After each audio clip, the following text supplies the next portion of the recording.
오늘 하나님의 말씀을 또 보겠습니다. 출애굽기 오늘 8장을 보도록 하겠습니다. 오늘은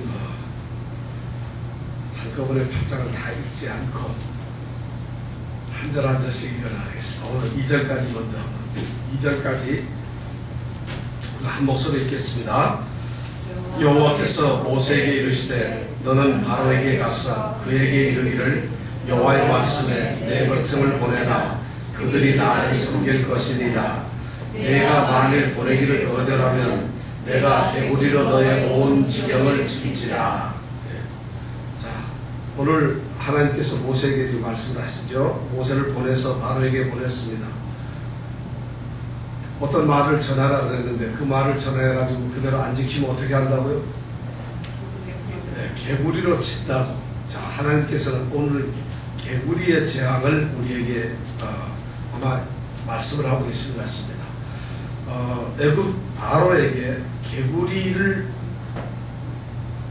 개구리로 치는 이런 재앙을 내리시겠다고 하셨어요. 하나님께서는 모세에게 이스라엘 백성을 그 땅에서 애굽에서 내보내라고 하죠.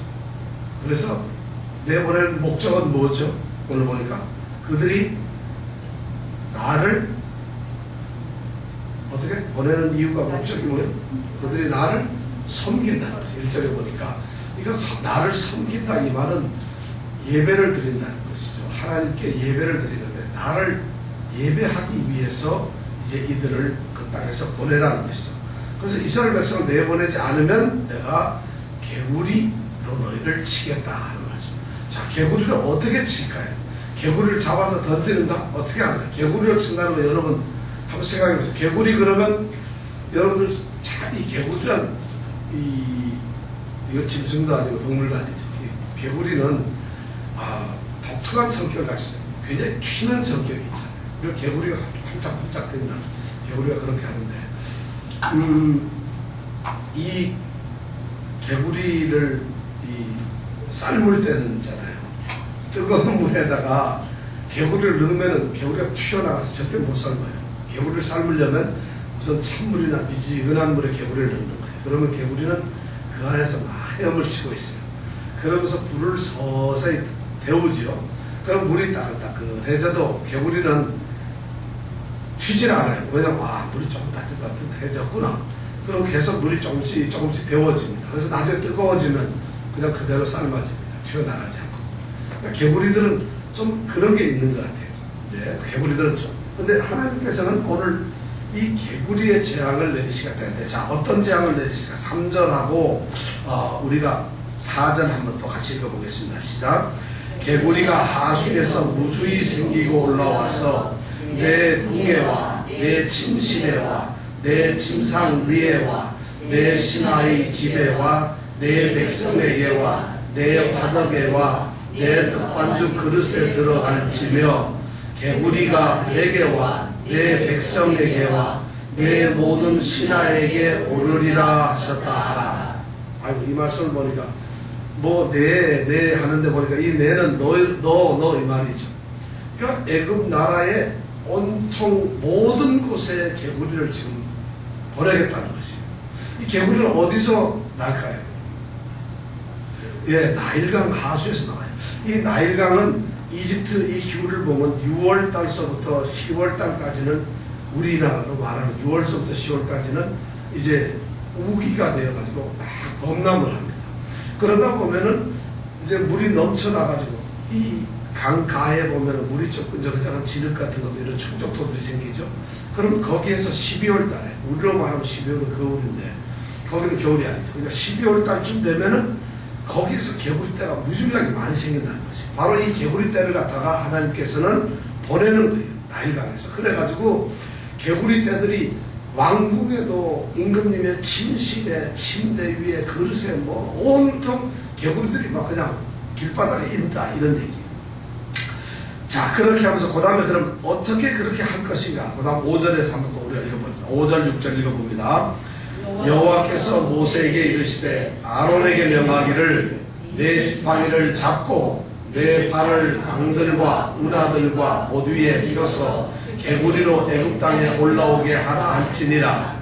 아론이 팔을 애굽 물들 위에 펴매 개구리가 올라와서 애굽 땅에 덮이니. 야, 드디어 이제 모세가 아론에게 지시를 내렸죠. 아론이 이제 그대로 해서 팔을 벌리고 지팡이로 해서 애굽에 있는 모든 물들을 향해서 이렇게 손을 들었습니다. 그러니까 그 하수에 있던 개구리들이 전부 올라와서 온통 뛰어옵니다. 온 나라가 전부 개구리처럼 이렇게 되어버렸어요. 하나님이 지금 징계를 내리신 거예요. 왜? 이 바로 왕이 이스라엘 백성을 내보내지 않으니까 개구리로 이렇게 치시겠다고 말씀을 하시고 그걸 하시는 거예요. 이 재앙이 몇 번째 재앙이죠, 우리가? 네? 두 번째. 첫 번째는 나일강을 피로 만들었던 거죠. 그걸 처음에 지난주에 우리 7장에서 배웠는데, 오늘은 바로 두 번째 개구리로 이제 이스라엘 사람들 뿐만 아니라 애굽 사람들 전부 아주 고통스럽게 만드는 것이죠. 그렇게 이제 개구리들이 막 들어오니까 바로 왕이 어떻게 했을까요? 이거 대단한 기적인데 하고 나서 그 다음에 6절에 보니까 6절 한번 읽어볼까요? 시작. 7절요. 7절 읽어보고 시작. 술객들도 자기 술법대로 이와 같이 행하여 개구리로 애굽 땅에 올라오게 하였더라. 바로 왕이 자기네 술객들을 불러가지고 너희들도 한번 해봐라 그러겠죠. 그러니까 이 애굽에 있는 이 술객들이 똑같이 그런 일을 다 해내는 거예요. 그들이 뭐 요술을 부렸는지 아니면 어떻게 뭐 개구리한테 최면을 걸어서 나일강에서 올라오게 했는지 아니면은 이미 아론의 지팡이에 의해서 다 올라온 것을 괜히 또 한 것처럼 이렇게 했는지는 몰라도 하여튼 그 사람들도 그런 일을 했다는 것이에요. 자, 그런데 8절에서 이제 온통 개구리들이 온 나라를 덮게 되니까 바로는 지금 어떻게 해야 좋을지 몰라요. 그래서 바로의 그 리액션이 어떻게 나갑니까? 바로가 어떤 일을 하게 되는가? 8절서부터 한번 읽어보겠습니다. 자, 8절서부터 우리가 쭉 한번 읽어보겠습니다. 바로가 모세와 아론을 불러, 이제 바로가 모세와 아론을 불렀습니다. 이르되 여호와께 구하여 개구리를 나와 내 백성에게서 떠나게 하라. 내가 이 백성을 보내리니 그들이 여호와께 희생을 드릴 것이니라. 개구리가 너무 이렇게 골짜기지니까 내가 이 사람들 보내겠다. 그래서 제사 지내도록 할 테니까 나하고 우리 모든 나라에서 개구리를 좀 없애달라고 하는 것이에요. 자, 그 다음에 9절 읽겠습니다. 모세가 바로에게 이르되 내가 왕과 왕의 신하와 왕의 백성을 위하여 어느 때에 구하여 이 개구리를 왕과 왕국에서 끊어서 하수에만 있게 하오리이까 내게 보이소서. 이 말은 뭐냐면 모세가 이제 바로한테 얘기를 하는 거예요. 자, 내가 보낼 테니까 언제까지 이걸 보내면 되겠습니까? 한번 얘기를 해보세요. 이렇게 물은 거라는 것이죠, 지금. 그래서 10절에 보니까 이제 바로가 대답합니다. 같이 읽겠습니다. 그가 가로되 내일이니라. 모세가 가로되 왕의 말씀대로 하여 왕으로 우리 하나님 여호와 같은 이가 없는 줄을 알게 하리니 개구리가 왕과 왕궁과 왕의 신하와 왕의 백성을 떠나서 하수에만 있으리이다 하고. 자, 언제까지 없앨까요 하니까 이 바로 왕이 내일까지 없애야 되나. 왜 내일이라고 그랬어요? 지금 당장 이래야 되는데 여러분 왜 내일이라고 했습니까?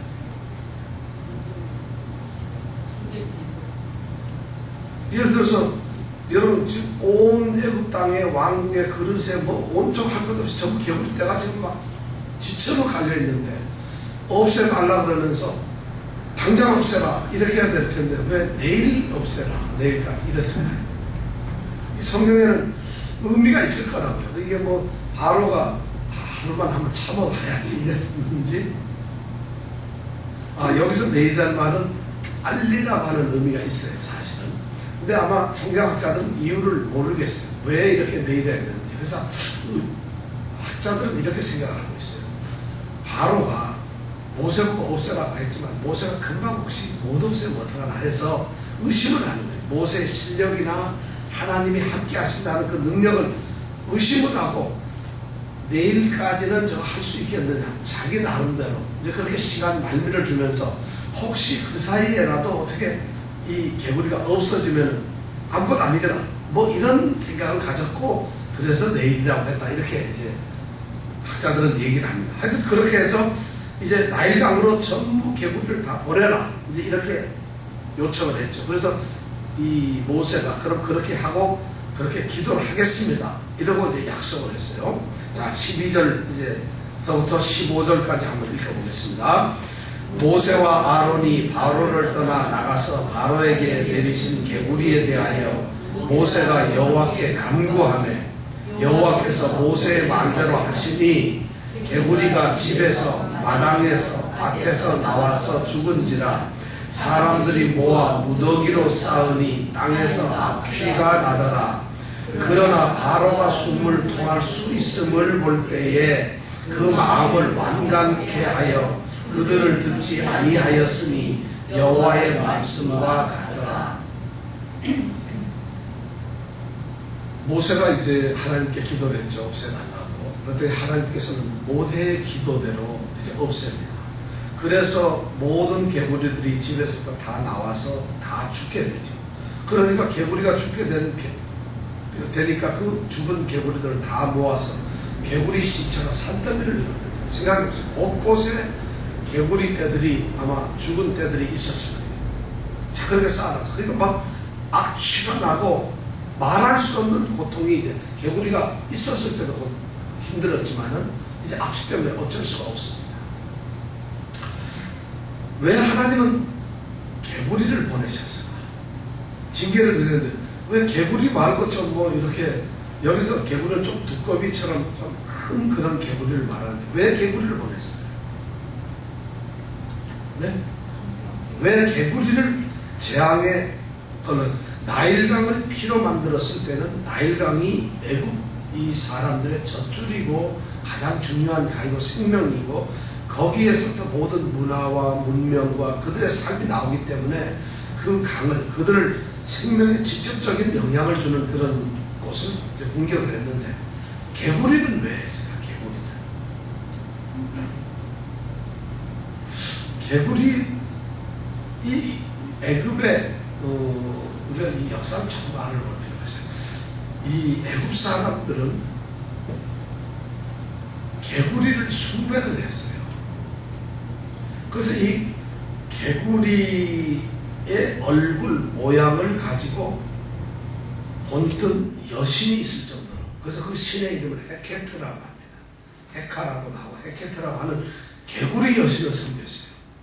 왜 이 애굽 사람들은 개구리 신을 섬겼는가 하면은, 나일강에서 이렇게 범람을 하고 난 다음에 그 다음 12월 달쯤에 개구리 떼들이 많이 생기면은 이 개구리를 통해서 그들이 무엇을 생각하느냐?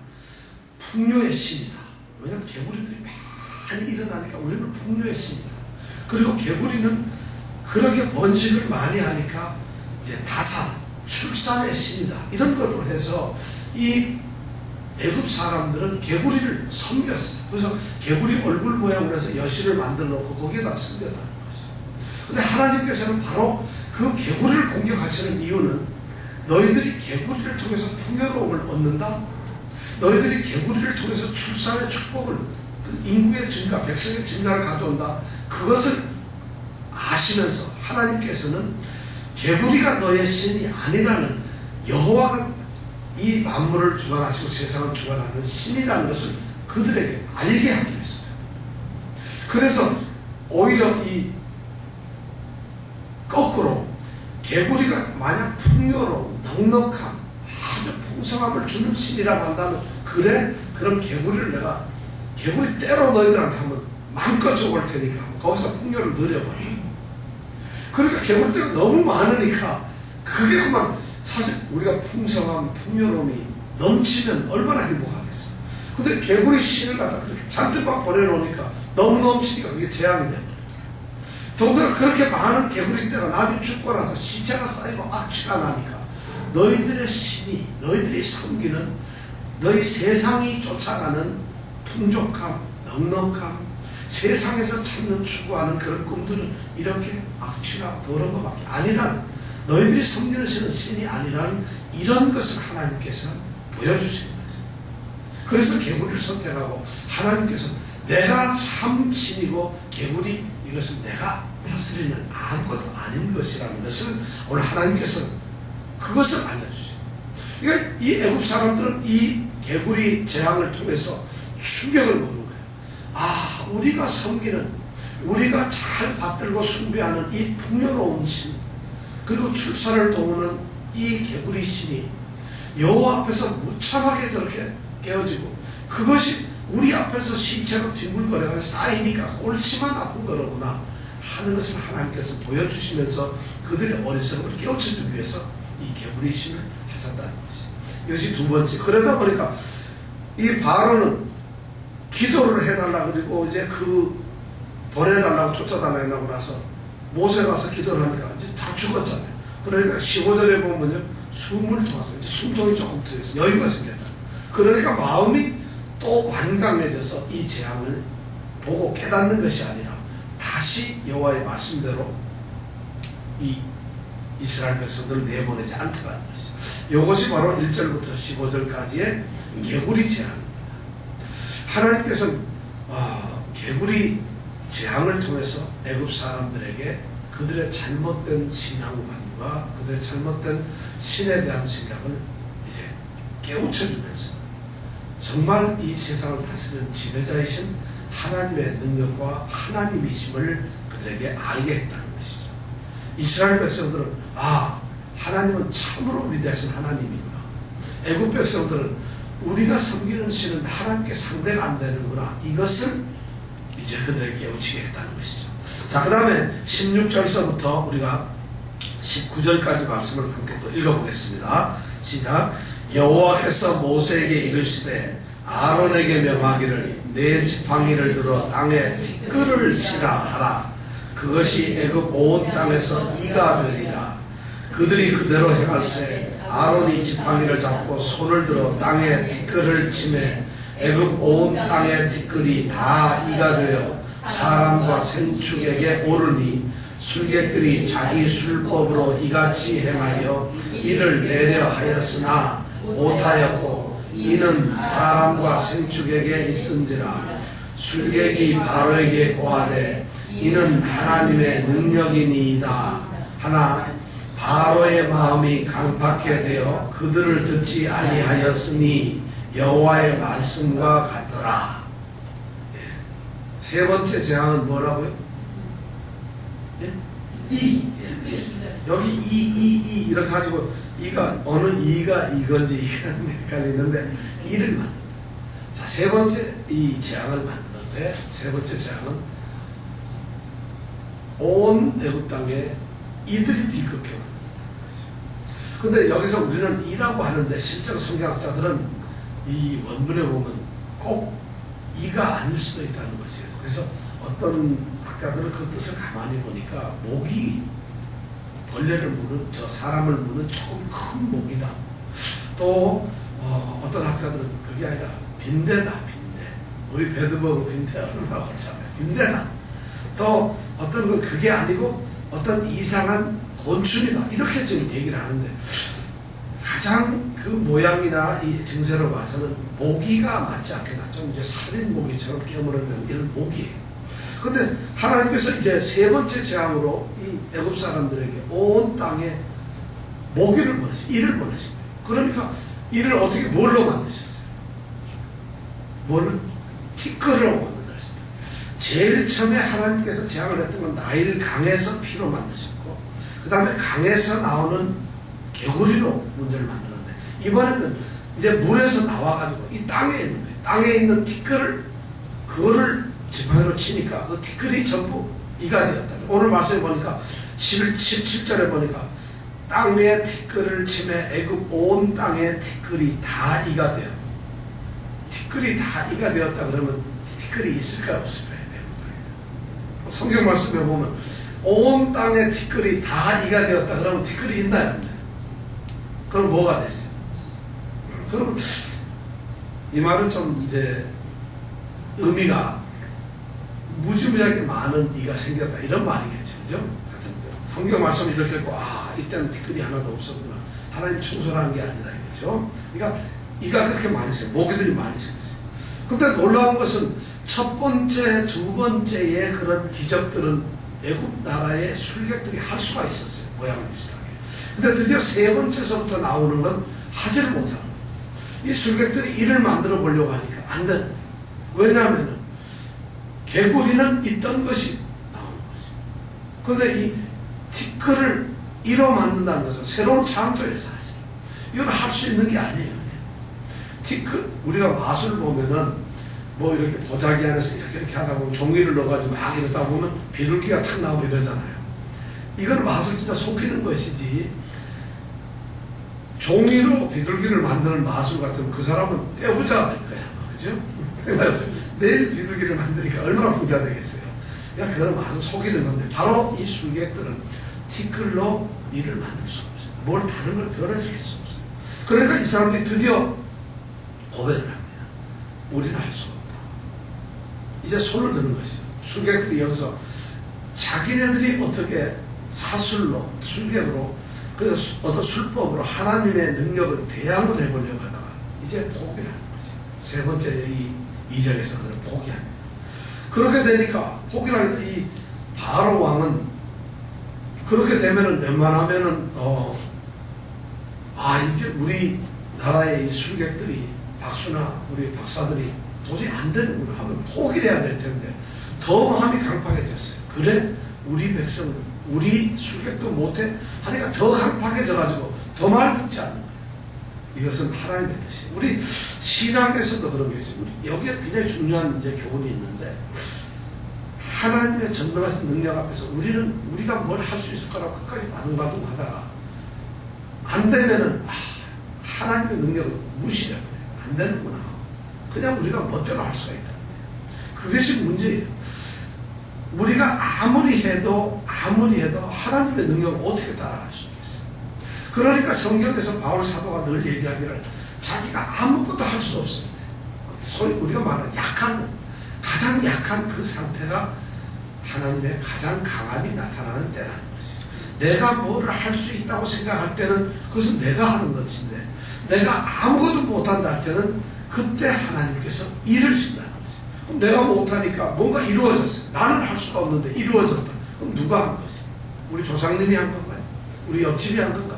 아니라 믿음의 사람들은 내가 전혀 아무것도 할 수 없다고 고백을 했을 때 그때 이루어지는 것이 바로 하나님의 능력이라는 거죠. 그래서 믿음은 바로 그런 것. 신앙은 우리가 할 수 없음에도 불구하고 하나님께서 이루신다는 것을 믿는, 바라는 그것이 바로 신앙이라는 것이죠. 이렇게 세 번째 우리가 이 모기의 이적을 보게 됐습니다. 자, 이제 세 번째 재앙은 그렇게 됐고, 자, 네 번째 재앙은 뭘까요? 이제 네 번째 재앙은 20절서부터 우리가 한번 더 읽어보겠습니다. 자, 20절서부터 24절까지 한번 읽어보겠습니다. 시작. 여호와께서 모세에게 이르시되 아침에 일찍이 일어나 바로 앞에 서라. 그가 물로 나오리니 그에게 이르기를 여호와의 말씀에 내 백성을 보내라. 그들이 나를 섬길 것이니라. 내가 만일 내 백성을 보내지 아니하면 내가 너와 내 신하와 내 백성과 내 집들의 파리떼를 보내리니 애굽 사람의 집집에 파리떼가 가득할 것이며 그들의 거하는 땅에도 그러하리라. 그날에 내가 내 백성에 거하는 고센 땅을 구별하여 그곳에는 파리떼가 없게 하리니 이로 말미암아 나는 세상 중에 여호와인 줄을 내가 알게 될 것이라. 내가 내 백성과 내 백성 사이에 구별을 두리니 내일 이 표징이 있으리라 하셨다 하라 하시고, 여호와께서 그와 같이 하시니 무수한 파리떼가 바로의 궁예와 그 신하의 지배와 애굽 전국에 이르니 파리떼로 인하여 땅이 해를 받더라. 네 번째 이제 재앙은 드디어 파리떼입니다. 자, 첫 번째가 뭐라고요? 나일강의 비. 두 번째는 개구리. 세 번째는 이 네 번째는 뭐요? 파리. 파리. 다섯 번째는 생죽의 죽음. 생죽의 죽음. 다섯 번째. 성경 우리가 아직 안. 9장에 보면 악질, 그 다음에 독종, 우박, 메뚜기, 흑암, 장자 이렇게 10개인데 전부 여러분 이 10개의 재앙을 보면서 오늘 이 말씀을 보니까 자 넷째 재앙을 할 때 셋째 재앙인 이의 습격을 보면 16절서부터 보면 여호와께서 모세에게 이르시되 하고 바로 재앙을 내리세요.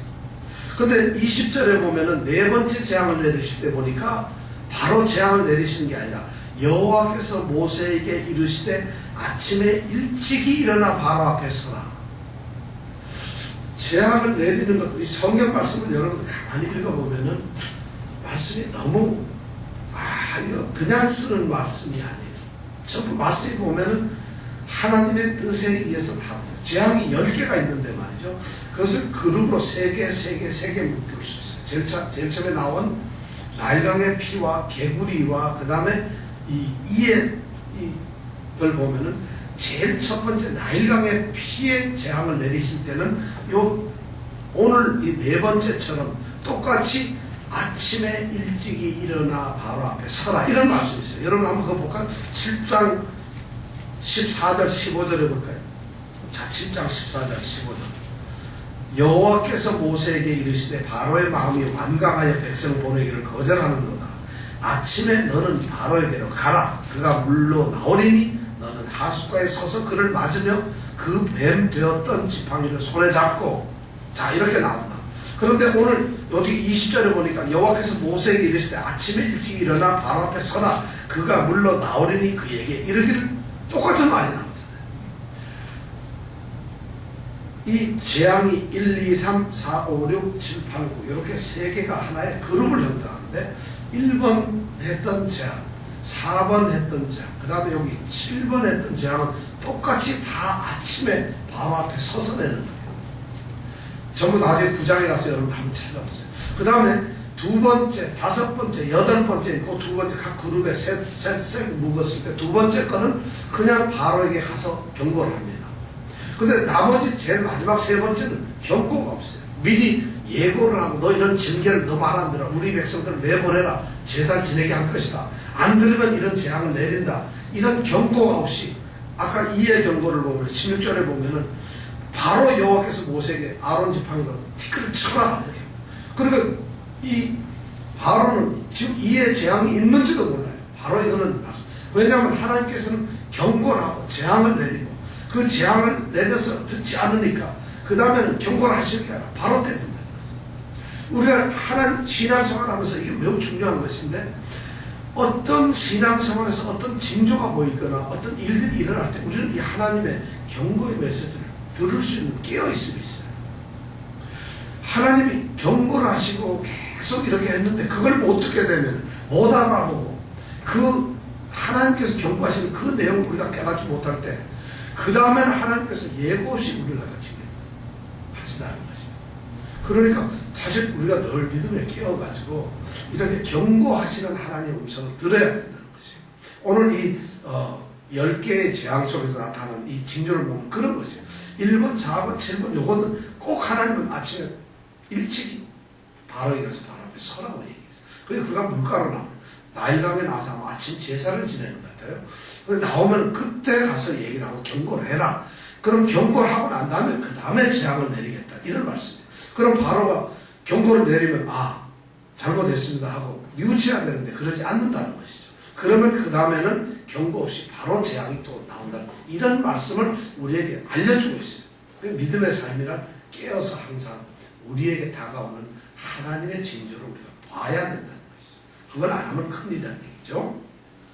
그래서 이번에 이제 네 번째가 이게 파리떼 소동인데, 자, 파리떼를 보낸다고 했는데, 이번 파리떼에서는 굉장히 중요한 내용이 나와요. 지금까지의 모든 재앙들은 개구리 소동도 고센 땅에 살고 있는 이 이스라엘 백성들, 애굽 본토에 살고 있는 이스라엘 백성들이 모두 개구리 떼에 시달렸어요. 그런데 이 네 번째 재앙서부터는 하나님께서 애굽 전역에는 파리떼가 달라붙도록 만들었는데 이스라엘 백성들이 살고 있는 이 고센 지역에는 파리떼가 없었다는 거예요. 이제부터 하나님께서는 나의 백성과 그 다음에 너희의 백성을 구별하시기 시작합니다. 차별적으로 하십니다. 그래서 이제 이 백성들이 정말 나의 백성이라는 것을 하나님께서 알려주고 있어요. 그래서 구별이라는 말, 이 구별이라는 말이 우리는 이렇게 알아볼 수 있도록 나눈다는 의미도 있지만, 원어에 보면 이 구별이라는 말은 구원을 한다, 구속을 한다. 드디어 온 땅에 파리떼가 덤비는데 고센 땅에 있는 이스라엘 백성에게만큼은 어떠한 파리떼도 안 오게 한다. 이게 구별이라는 말이 바로 구원을 시키겠다. 이제 하나님은 구원의 계획을 서서히 나타내고 있어요. 왜 이렇게 하느냐? 내가 택한 백성은 내가 지키시죠. 나의 백성들은 하나님께서 지키시죠. 하나님의 백성이 아닌 그 무리들은 죽어도 관계가 없어요. 우리는 하나님께 우리가 보통 생각하기를, 하나님은 성경에 보면 너무 잔인하고, 성을 어디 예를 들어서 출애굽해가지고 여리고 정복을 할 때 보면 여리고 성에 모든 재물이며 성을 다 불태워라, 남자 여자 어른 할 것 없이 애까지도 짐승들까지 다 불태워라, 이런 명령을 내리시는데 하나님이 너무 잔인한 거 아닌가? 하나님은 어떻게 그런 하나님인가? 이런 생각을 하는데, 하나님 앞에서는 사실 하나님이 어떻게 잔인할 수가 있겠어요? 그죠? 하나님의 뜻에 참 분명한 거예요. 하나님은 구별해서 내 백성인 경우에는 자기 아들을 주기까지 사랑하는 철저한 사랑을 하지만, 하나님의 사랑에서, 하나님의 영역 안에서 벗어난 것은 아무런 가치가 없는 것이에요. 사람도 아니에요. 짐승도 아니고 아무것도 아니에요. 무가치한 것이에요. 그런데 우리는 그런 하나님의 귀한 섭리를 모르고 인간의, 우리 인본주의적인 생각, 휴머니즘이라고 하는 인간적인 생각으로 어떻게 그럴 수가 있느냐인데, 하나님께는 그게 의미가 없어요. 만약 하나님께서 그런 공의가 없으시다면 어떻게 죄인을 심판하시고 세상을 판단할 수 있겠어요? 그건 불가능합니다. 그러니까 하나님은 사랑하시는데 사랑이 바로 누구에게 쏟아진다? 하나님의 백성들에게. 우리가 길을 가다 개미를 봐요. 그럼 개미들은 우리한테 밟히면 죽죠. 근데 개미들이 막 노는데 장난삼아 우리가 그걸 툭 칠 수도 있어요.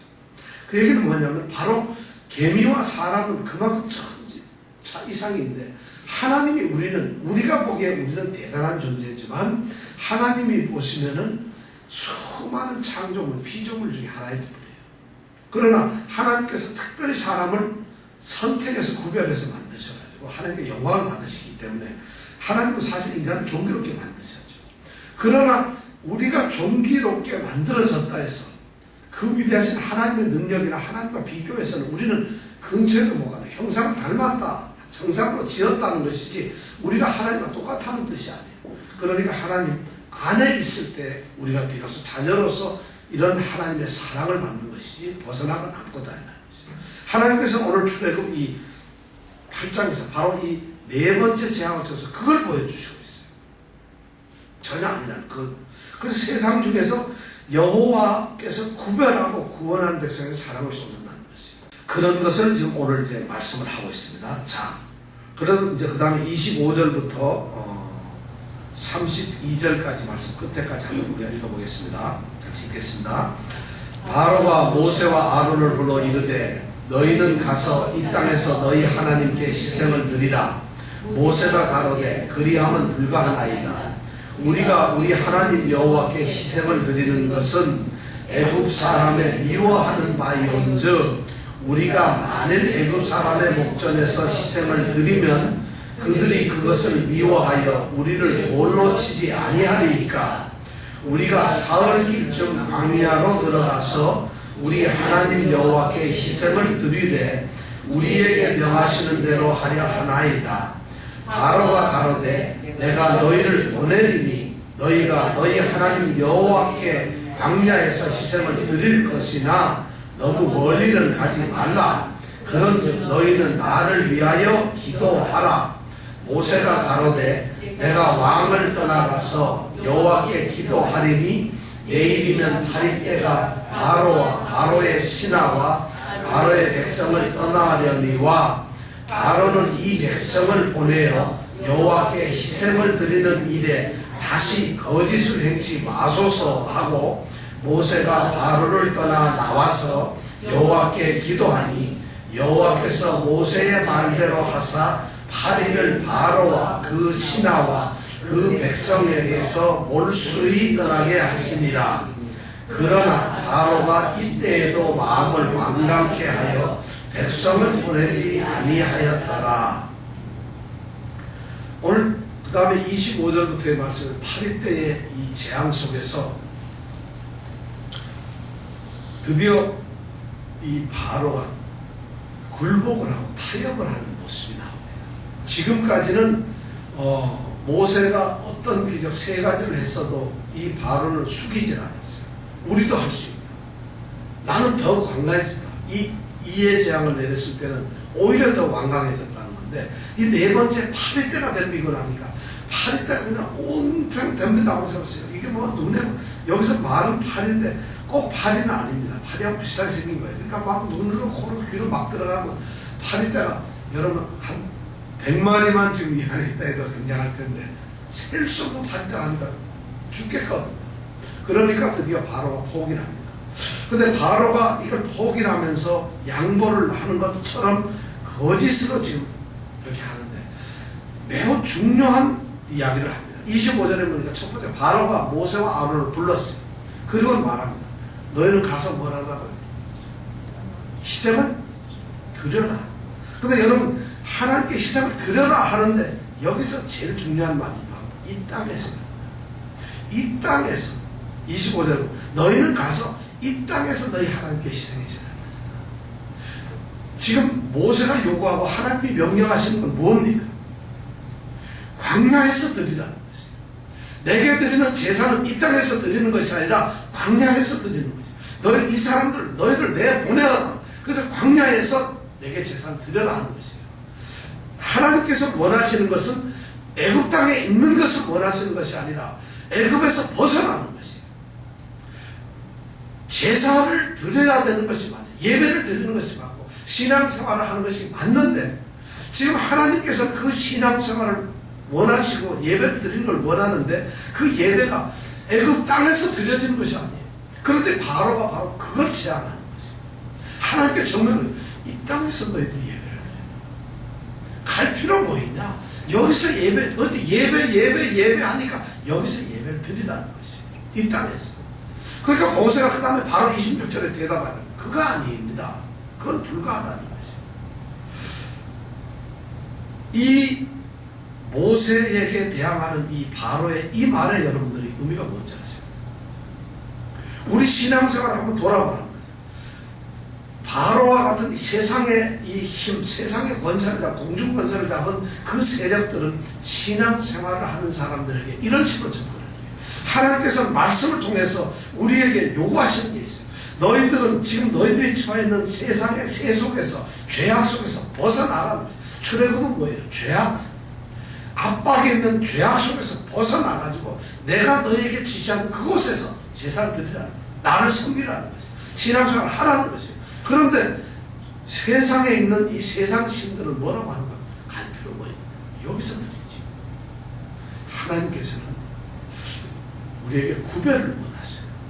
달라지는 걸 원해요. 그런데 우리는 그 달라지는 것보다 세상에서는 그렇게 달라질 필요가 없다는 것이에요. 여기 있어도 할 수 있다는 것이에요. 다시 말해서 한쪽 발은 세상에다 놓고 한쪽 발은 그리스도 안에다 놓고 그리고 사는 것이에요. 그리고 마치 이것이 굉장히 지혜로운 것처럼 세상도 즐기고 또 이것도 이런 신앙생활을 하고 있는 것이에요. 이것을 지금 하나님께서는 이 바로를 통해서 그런 거예요. 모세가 여러분들 생각해보세요. 모세가 출애굽을 시키려고 하는 위대한 하나님의 명령과 지시를 가지고 그런 꿈을 가지고 이스라엘 백성들을 애굽 땅에서 430년의 종살이에서 꺼내려고 하는데 만약 순간적으로 우리가 하나님께 제사 드릴 수만 있다면 얼마나 다행이냐. 이 안에서 그냥 제사 드리자 이랬다면 어떻게 되겠어요? 출애굽의 역사가 없었죠. 출애굽이란 단순한 사건이 아닙니다. 출애굽이라고 하는 것은 그냥 애굽 땅에서 나왔다가 아니라 하나님이 원하시는 것, 완전한 세상에서 구별을 원하시는 거예요. 그 땅에 너희들이 있어서는 안 된다는 것이에요. 그런데 우리는 오늘날 신앙생활 하면서 세상에서 할 일 다 하면서 세상에 있으면서 세상에서 똑같이 살아가면서 그런 사고방식과 가치관과 그런 일을 하면서도 제사를 드리고 있다는 것이죠. 이 땅에서 여호와께 희생의 제사를 드리고 있다는 거예요. 그러니까 모세가 그거 안 된다는 것이에요. 그거는 우리에게 맞지 않는다는 것이에요. 왜냐하면 핑계는 좋은 이유를 댑니다. 우리가 드리는 희생제사가 소나 양을 잡아서 그것을 죽여서 피로 제사를 드리는 것인데, 애굽 사람들은 소나 양을 숭배하니까 그렇다면 그 사람들이 분개할 것이고, 그럼 돌을 쳐서 우리를 죽일 텐데 그럼 어떻게 여기서 하겠느냐는 아주 합리적인 이유를 대지만 실제는 그게 아닙니다. 이 모세가 말하는 것은 하나님이 우리에게 원하시는 것은 이 땅이 아니라 광야가 하는 것이죠. 광야에서 예배 드리기를 원하는 거죠. 사랑성도 여러분 어떠세요? 여러분들이 우리가 예배나 신앙생활이 세상의 세속에 있으면서 신앙생활을 한다면 얼마나 멋있겠어요. 뭣도 우려하면서 할 수 있으면 얼마나 좋겠어요. 그것을 하나님이 원치 않아요. 하나님이 성도로 만들었다. 성도라고 하는 말, 이 성이라고 하는 말은, 성도의 이 성, 거룩하다는 말은 뭐냐면은, 거룩하다는 말은 우리가 무슨 뭐 괜찮게 생겼다 이런 뜻이 아니에요. 우리가 아주 굉장히 점잖고 아주 고귀하게 생겼다는 이런 것이 거룩한 게 아니라, 거룩이라고 하는 말은 구별을 했다는 말이에요. 거룩, 이 성이라고 하는 한자의 뜻은 뭐냐? 거룩하다. 성경에서 하나님이 거룩해라 거룩하라는 말은, 하나님이 나는 거룩하다 이 말은 너희들하고 다르다는 것이 구별되어 있다는 것이. 우리를 성도라고 하는 것은 거룩하게 세상으로부터 구별을 시키는 것이에요. 그러니까 파리떼를 통해서 고센 땅에는 못 가게 하는 것이에요. 하나님은 지금 구별을 원하시는 거예요. 그렇게 달라지기를 원하시는 것이에요.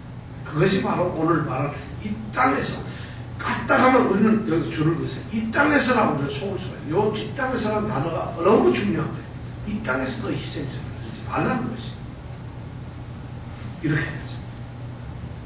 그랬더니 모세가 그것이 안 된다고 하면서 27절에 뭐라 해요? 우리가 사흘길쯤 광야로 가서 그것을 여호와께 희생제사를 드리겠다. 여기서 사흘길쯤 가는 광야. 지금 고센 땅에서 사흘 동안 이렇게 걸어서 가면, 보통 사람들이 걸어가면 도착하는 것이 바로 호렙산, 신의 산, 하나님께서 말하는 하나님의 산이다. 거기에 가서 제사를 드려야 된다. 광야에 가서 사흘길.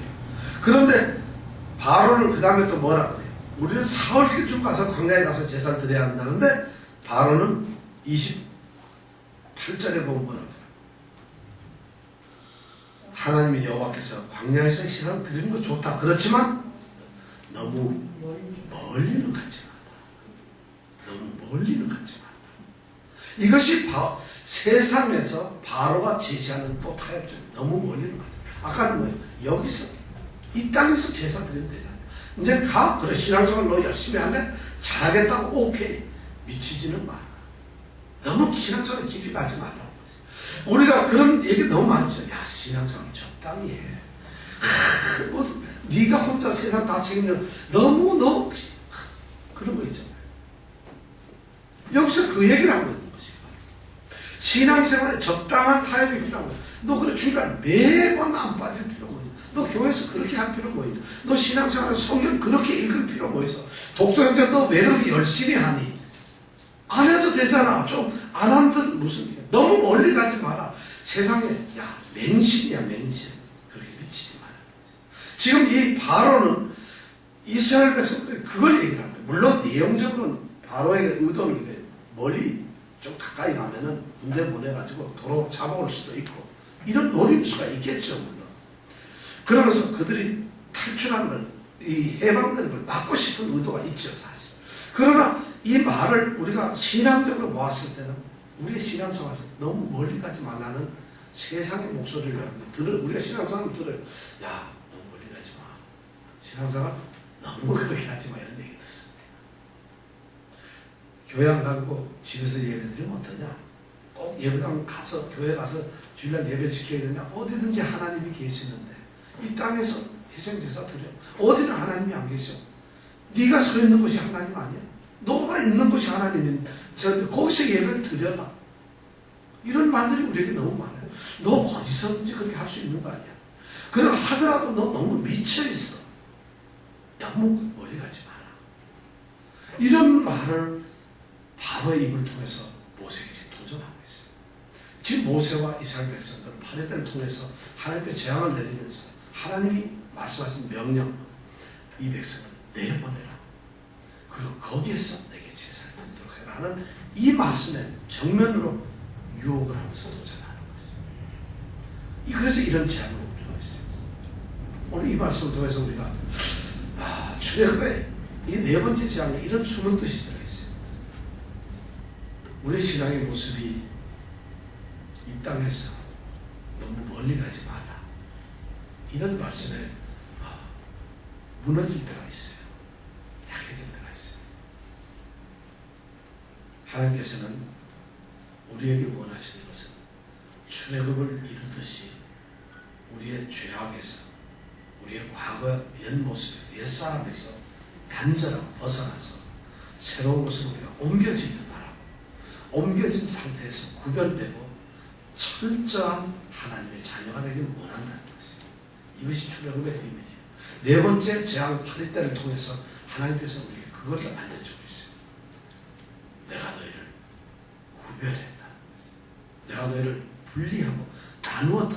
너희들은 세상 사람들이 아니라, 너희는 애국 사람도 아니라, 너희는 바로의 권력에 고개를 숙여서도 안 되고 세상이 추구하는 그 가치에 붙잡혀가지고 거기 있어서는 안 된다. 그 땅에 너희들이 있어야 할 곳이 아니라는 거죠. 너희들은 적당하게 조금 내한테 다가오는 것처럼 모션만 써서는 안 된다는 거죠. 완전히 우리는 그런 모습을 하나님께서 구별하기를 원하시는데, 여러분, 우리는 어디 사는 사람? 고센 땅에 살고 있는 사람. 하나님 밑에 가서 하나님의 백성들이 살고 있는 고센 땅에 살고 있는 우리는 바로 하나님의 말씀이 우리를 사로잡는 그런 신앙생활을 해야 된다는 거죠. 바로 그런 모습으로 가야 된다는 거죠. 오늘 이 말씀을 통해서 우리가 그 진리를 깨달았으면 좋겠습니다. 이제 다음 다섯 번째, 여섯 번째 또 다른 진리를 통해서 우리는 재앙을 통해서 하나님의 뜻을 한번 살펴볼 겁니다. 오늘 여기까지. 여러분들 정말 중요한 말씀이죠. 이 땅에서 너무 멀리 가지 말라. 이런 말에 속지 않기를 축원드립니다. 자, 우리 같이 또 한번 기도하겠습니다.